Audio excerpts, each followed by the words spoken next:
السلام عليكم ورحمة الله وبركاته ولا Soomaaliyeed ee qiimaha qaayaha mudan meel walbo dunida ka joogtaan aad iyo aad baa idin salaamaya soo dhawaada ayaan idin leeyahay channelka naga daawanaysan waa Somali Voice TV haddii aad nagu cusub tahay waxaan ka codsanaynaa inaad subscribe ka noo saarto haddii aad nala sii joogtayna waad mahadsan tahay like share comment intaasina waa dhiirigelintaanada maanta muuqaalka aan idin wadna ayaa ku saabsan wadaadkii lagu magacaabayay Xasan Daahir Aweys baraha uu ku lahaa internetka ay dawladda Soomaaliya ay ka xidhay haday noqoto YouTube-ka haday noqoto Facebook-ga intaasi oo dhanba cunaqabateyn ayaa laga saaray waxaana la sheegayaa in maaragtay xabsi loo dhadhiciyay asaga xitaa maxay kula tahay yani maxaa keenay xilligan maaragtay in ama internetka laga xiro ama xabsi la dhigo sida aan wada ognahayba wadaadkan ayaa sanadihii ugu dambeeyay ay dawladda gacanta ku haysay markii uu isku soo dhiibay sida ay tahayna maxay ahayd lama xidhin laakiin yani xabsi guri ayaa maaragtay laga dhigay xabsi guri marka wuxuu ku samaystay internet uu maaragtay afkaartiisa uu ku soo gudbiyay iyo wax uu aaminsan yahay wadaadkan ayaan maxaa la dhihi jiray aanan ka tanaasulin yani sida nimanka qaar ay uga tanaasuleen sida maaragtay micnaha fikradiisa aanan ka tanaasulin sida ay uga tanaasuleen sida hadda wasiirka diinta iyo awqaafta Mukhtaar Robow kaleeto marka Xasan Daahir Aweys ayaan asoo ka tanaasulin yani waxa uu aaminsan yahay fikirkiisii hore sida darteed marka waxa laga dhigay yani xabsi gurigi ay wuxuu ka samaystay yani de meel maartay uu ku soo gudbiyay afkaartiisa oo uu maartay kula wadaago marka wadaadkan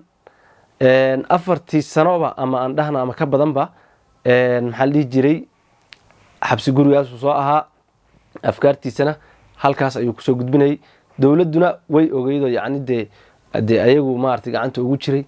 yani waana loo fasaxay inuu maartay halkiisa uu ka sii wato marka maxaa keenay in maanta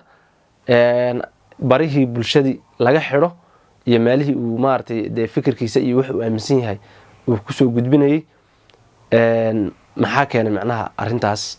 iyo in asagaba macnaha sida la sheegayo maartay ay warbaahinta ay qoraysa iyo maartay bahda saxaafadda oo dhan ay qorayaan yani in asagiba la xiray marka maxaa keeni kara marka taas sida aan wada ognahayba dawladda Soomaaliya hadda yani waxay iclaamisay dagaal ka dhan ah ururka Al-Shabaab marka dagaalkaas yani wuu socdaa siyaabo kala duwan uu socdaa marka haddana waxaa jirta in ay dawladda madaxweynaha ugu horeeyo ay macnaha meel ka wada istaageen xitaa dadka Al-Shabaab yani ama u taga ama xidhiidh la sameeyaa in ay kamid yihiin Al-Shabaab sida ay dawladda sheegtay weey marka yani in la dagaalayo dadka noocaas oo dhan ah marka waxaan dhihi karnaa hadda wadaadkan intaas oo sano xabsi guri soo ahaa internetkii wax walbana uu u furnaa ee afkaarti soo gudbinay in maanta dhanka laga weeraro yani waxaan dhihi karnaa de dawladda inay yani wax kor ay ka hadasho wixii hoosteeda yaalayna maartay aysan arki weydo ayaa sabab macnaha marka waxay ka dhigan tahay in yani ku tusaale qaato yani ay tahay de haddii aan maaragtay ninkan aan xabsiga dhignay yani idinka intiina kale ama raacsan ama maartay de banaanka joogta lagu tusaale qaato weeye marka waxa sababi kara ayaan leenahay maadaama dawladda ay dagaalkaas iclaamisay macna qof ku fikir ah oo yani de Al-Shabaab ku fikir ama afkaartooda iyo wixii maartay ay aaminsan yihiin qofka fidinaya in ay ayagana ay ka hortagayso dawladda ay ka dhigan tahay macnaha wax waqtigan keenay in Xasan Daahir Aweys oo wadaad maartay in badan maartay Al-Shabaab kusoo tirsanaa ah inay dawladdu de maanta ay barihiisa bulshadana xidho yacni asagina ay xabsi ay u taxawdo marka taasaa keenaysa in dowladdu yacni fikirkii iyo dhawaaqii ayada wixii ay ku hadashay inay ka run sheegto yacni ayadoo ka duulaysa ayay ila tahay in ay maaragtay wadaadkan ay maaragtay loo baacsaday sababtoo ah haddii aad dhahdo yacni hebel baan la dagaalamayaa oo yacni meel fog jira laakiin saaxiibkii oo adiga kula jooga dee uu maaragtay uu halkan ka waxaynayo dee kaa u naad raadsato ood kana ka tagto yacni xoogaa waxay noqonaysaa marka inaad maaragtay aadan ka run sheegaynin waxa aad ku dagaalamayso marka waxaan dhihi karnaa wadaadkan marka dowladdu sidaas ayay maaragtay u beegsatay una xidhay marka shacabka Soomaaliyeed ayaa siyaabo kala duwan maaragtay uga falceliyay arrintan yacni oo maaragtay dowladda ku taageerayaan oo ay leeyihiin yacni dowladda way ku mahadsan tahay inay maaragtay arrintan samayso marka dowladdii ka horeysay dowladdan uu madaxweynaha ka ahaa maxamed cabdullaahi farmaajo ayaan inaba ha yaraatee wadaadkan aanan qashqashaadin oo maaragtay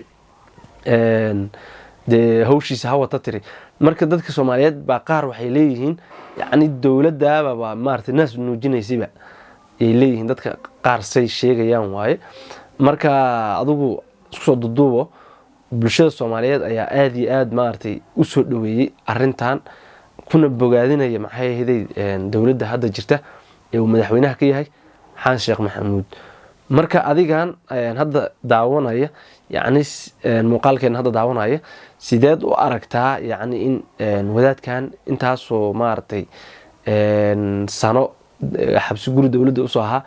in barihiisa bulshadiina la xidho yacni meelaha internetka ka isticmaalayay asagina xabsi la dhigo adiga sidee kula tahay macnaha ma saxba mise waa khalad taasina adiga ayaan maartay ku weydiinaynaa marka arrintan kulli waa arrin culeyskeeda wadata dee maxaa la dhihi jiray dowladduna kulli go-aankaas yay qaadatay kulli wixii ka dambeyn doono iyo xaal wuxuu ku dhammaan doono ilaahay baa og marka innagana maxaa la dhihi jiray kulli waan ka warsugaynaa marka asxaabta intaasina waa maaragtay arrintii aan rabnay inaan ka hadalno oo ku saabsaneyd muuqaalkan wadaadkaas la xidhay ama barihiisa bulshada laga xidhay marka saxaabay gunti iyo gabagabada ayaan maraynaa marka waxaan idin leeyahay haddii aad nagu cusub tihiin subscribe-ka noo saara haddii aad nala sii joogteenna aad iyo aad baa u mahadsan tihiin like share comment intaasina waa dhiirigelintaanada waa walaalkin deeq oo idin leh fi amaan illah